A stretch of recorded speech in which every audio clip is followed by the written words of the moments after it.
Breaking news. Mulugu జిల్లా వెంకటాపురం మండలంలోని కర్రీగుట్ట వద్దకు ఎవరు రావద్దని మావోయిస్టులు సంచలన లేఖ విడుదల చేశారు. వాజేడు వెంకటాపురం ఏరియా కమిటీ శాంత పేరుతో మావోయిస్టులు లేఖ విడుదల చేశారు. ఆపరేషన్ కగార్ దాడి నుండి రక్షణ పొందడం కోసం కర్రెగుట్టపై బాంబులు పెట్టామని మావోయిస్టులు పేర్కొన్నారు. వేట కోసం కర్రెగుట్ట వద్దకు ప్రజలు ఎవరూ రావద్దని సూచించారు.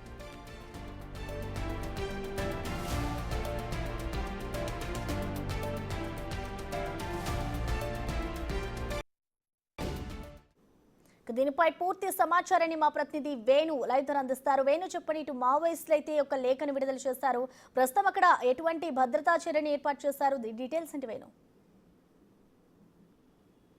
ఎస్ ప్రసన్న, ఈ సంవత్సరం జనవరి నెల లోపల బొగ్గుల నవ్వినటువంటి యువకుడు కర్రల కోసం వెళ్తూ కర్రిగుట్ట ప్రాంతం లోపల ప్రెషర్ బాంబ్ పై కాలు వేయడంతో ఒక్కసారిగా పేలి ముగ్గురు గాయాల పాలయ్యారు. అందులో నవీన్ కు పూర్తిగా ఎడమకాలు కంప్లీట్ గా తీసేయాల్సి వచ్చింది. ఇక మార్చి నెలలో, గత నెలలోనే కృష్ణమూర్తి అనేటువంటి యువకుడు కూడా షికారు కోసం వెళ్లడంతో తనతో పాటు వెళ్ళినటువంటి ముగ్గురులో ఇద్దరు తీవ్రంగా గాయపడ్డారు. దాంతో కృష్ణమూర్తి కాలు కూడా పూర్తిగా చీలిపోయి చిట్టిపోయిన పరిస్థితి. సో గత సంవత్సరం కూడా సునీత అయినటువంటి ఒక మహిళ కర్రల కోసం వెళ్ళగా పూర్తిగా ఆమె ఎడమకాలు కంప్లీట్ గా తొలగించాల్సిన పరిస్థితి. మరోవైపు దాదాపు ఈ 2 సంవత్సరాల వ్యవధిలో 5 వ్యక్తులు పూర్తిగా తమ కాళ్లను కోల్పోగా గత సంవత్సరం లోపల ఓ వ్యక్తి యేసు అనేటువంటి యువకుడు పూర్తిగా ఆ ప్రెషర్ పంప్ పై కాలు వేసి స్పాట్ లోనే మృతి చెందాం. అంటే కర్రిగుట్ట చుట్టుపక్కల ప్రాంతం లోపల కూడా భారీగా ఆ ప్రెషర్ బాంబులు అమర్చారంటూ కూడా ములుగు ఎస్పీ శబరీష్ ప్రకటన విడుదల చేస్తూ ఎవరు అటువైపు వెళ్ళొద్దంటూ కూడా చెప్పారు. దాంతో పాటుగా కర్రిగుట్ట ప్రాంతం దాదాపుగా 80 ఎకరాల విస్తీర్ణంతో ఉన్నటువంటి కర్రిగుట్ట ప్రాంతాన్ని గెరిల్లా బేస్ గా మార్చడానికి మావోయిస్టులు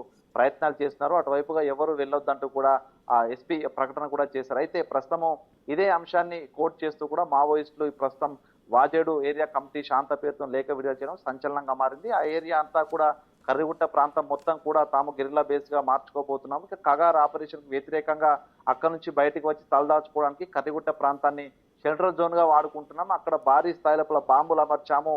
పోలీసుల మాయమాటలు నమ్మి ఒకవేళ షికారు కోసం కానీ వేరే ఇతర అడవి వస్తువుల కోసం కానీ కర్రిగుట్ట ప్రాంతానికి రావద్దు, వచ్చి ప్రాణాలు కోల్పోవద్దు అంటూ కూడా ఈ రోజున లేఖ విడుదల చేయడం కూడా ఒక సంచలనంగా మారింది. ఇక దీంతో కర్రిగుట్ట పరిసర ప్రాంతానికి ఇన్ఫార్మర్లుగా మార్చుతున్నటువంటి కొంతమంది ఆదివాసీ యువకులను ఆ కర్రిగుట్ట ప్రాంతానికి పంపించి మావోయిస్టుల కదలికలు తెలుసుకోవడానికి అక్కడ ఉన్నటువంటి వ్యక్తులకు కొంతమందికి డబ్బును ఎరగా చూపి ఇన్ఫార్మర్ గా మారుతున్నారు. ఆ ఇన్ఫార్మర్ల వల లోపల ఎవరు పడొద్దంటూ కూడా మావోయిస్టులు లేఖలో పేర్కొన్నారు. ప్రధానంగా ఈ అంశాన్ని పూర్తి స్థాయి లోపల ఏజెన్సీ ప్రాంత ప్రజలందరికీ కూడా తెలపాలంటూ మీడియా ప్రతినిధులకు సూచన చేస్తూ ఈ లేఖ విడుదల చేయడం ప్రస్తుతం ఇప్పుడు ఒక హాట్ టాపిక్ గా మారింది. దీన్ని బట్టి చూస్తే కర్రిగుట్ట ప్రాంతం లోపల భారీ స్థాయిలో బాంబులు అమర్చినట్లుగా కూడా తెలుస్తుంది. దాంతో పాటుగా కర్రిగుట్ట ఏరియాని ఏదైతే ఎస్పీ ప్రకటన విడుదల చేస్తూ అక్కడ గెరిల్లా బేస్ గా మార్చడానికి మావోయిస్టులు ప్రయత్నం చేస్తారంటూ ఏదైతే అనుమానాలు వ్యక్తం చేస్తారో ప్రస్తుతం ఇప్పుడు ఈ లేఖ మావోయిస్టు లేఖ ద్వారా కూడా దాన్ని షెల్టర్ జోన్ గా వాడుకోవడానికి కర్రిగుట్ట ప్రాంతాన్ని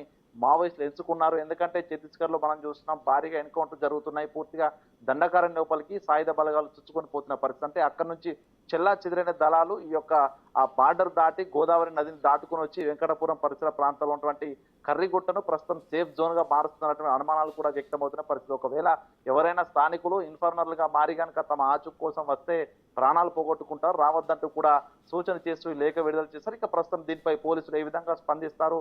కర్రిగుట్ట ప్రాంతం నిజంగా షెల్టర్ జోన్ గా మారబోతుందా? గెరిల్లా బేస్ గా నిజంగా మావోయిస్టు దాన్ని టార్గెట్ చేసుకున్నారా? ఒకవేళ ఆదివాసీ యువకులకు ఇప్పటివరకే జాగ్రత్తలు చెప్పిన పోలీసులు కర్రిగుట్ట ప్రాంతంపై మోహరిస్తారనేటువంటి ఒక చర్చ కూడా జరుగుతుంది. దీంతో ఏ క్షణంలో ఏం జరగబోతుంది? మావోయిస్టులు కనుక కర్రిగుట్ట ప్రాంతానికి వస్తే వెంకటపురం దాదాపు వెంకటపురం మండల కేంద్రానికి 8 నుంచి 10 కిలోమీటర్ల దగ్గరలో ఉంటుంది. అంటే ఆ యొక్క ఏరియా లోపల కూడా మరోసారి ఒక హై టెన్షన్ వాతావరణం అయితే నెలకొన్న పరిస్థితి. ఇక దీనిపై ములుగు ఎస్పీ కూడా స్పందించాల్సిన పరిస్థితి అయితే కనిపిస్తా ఉంది. ప్రసన్న.